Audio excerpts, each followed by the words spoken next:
Hey, my name's Chad, and I bought a fixer-upper, and it's been a couple weeks since I last gave anyone an update.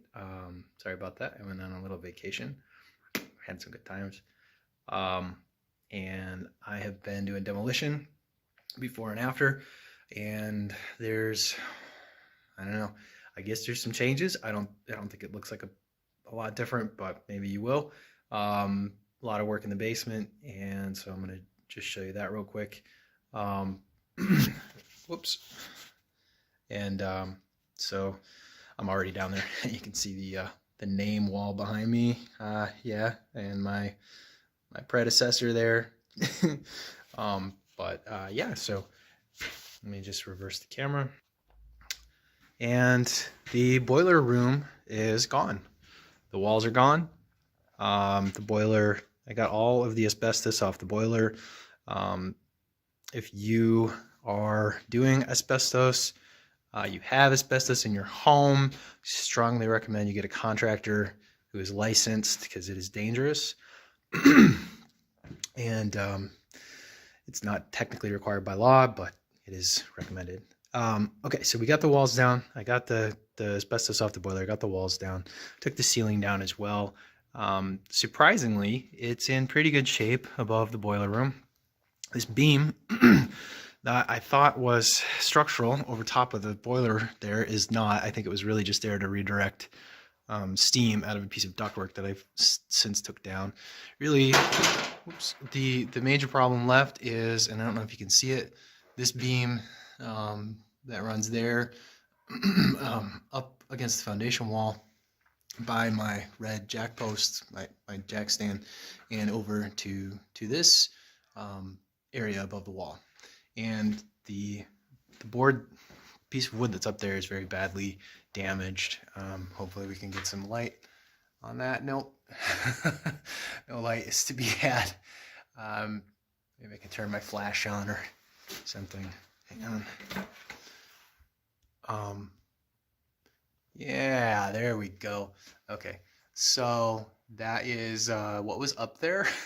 I don't think it's carrying a whole lot of weight because we've also got this little chintzy piece of shit, pardon my French, 2x up here that is butt ended up against it. It's not scarf jointed. It's not even half lapped or anything. It's not on top of a post. It's just hanging out. And yeah, and there's insect damage. But otherwise this looks okay. So this will be my next structural project, is to try to fix this. And I've also been taking down pipes that aren't needed. I really only need my cold water and my gas that go to the unit I'm living in. And I've been taking out plumbing vent that's not in use, and a lot of that I actually did today. I've also been taking out old knob and tube wiring, and I've been cleaning up and moving light fixtures and boxes, and I actually took out a breaker today because it wasn't in use anymore. It went to the boiler.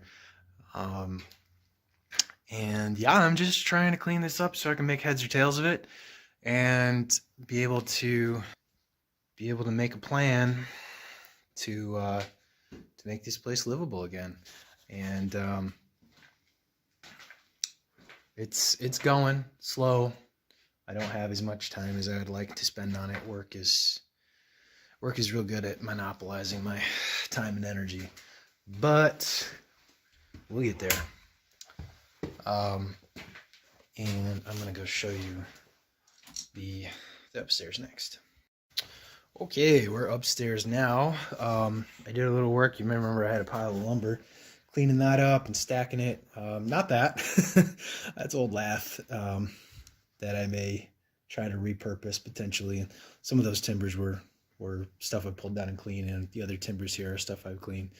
But turn the camera so I can see. Yeah, I've taken out the rest of the ceiling in this big room. That's probably going to be a kitchen, open living area, kitchen and dining room. I've taken out the connections to the kitchen here and the cabinets, and to finish the ceiling demo, taken out another, oh, that's the old, one of the old radiators. I'll be taking out the rest of the radiators too. Taking down all the plaster and lath and cladding on all the walls. Oh, and I'm probably panning too fast for anyone to see anything, so I apologize for that. It's interesting. Excuse me. Interesting about this process is that you can see some of the old framing, and so there's an old doorway over there. I think I showed you the last time behind some of that trash that has to get taken to the dump.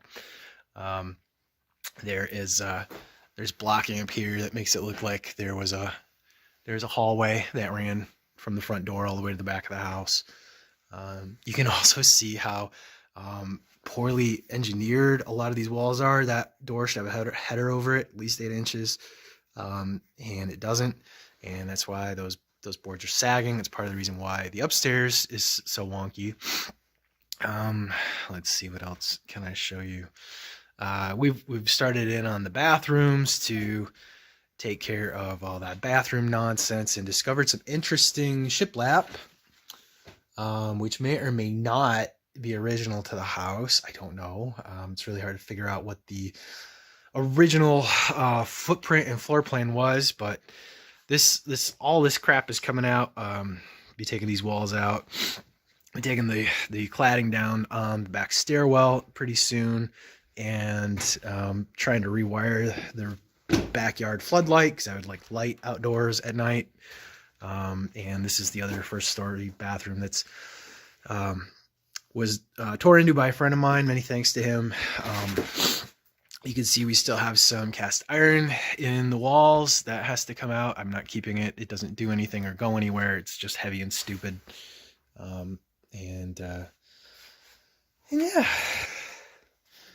that's most everything for an update. In my living unit, I've just been kind of moving in and unpacking, and I did get a small on-demand tankless hot water heater. Decided that was too small. Got a bigger one. And then managed to break my pressure reducing valve. So I have a new PRV to install today.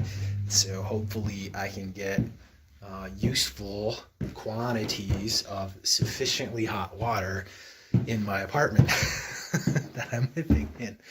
But we'll see. Life is an adventure. All right. Thanks for watching.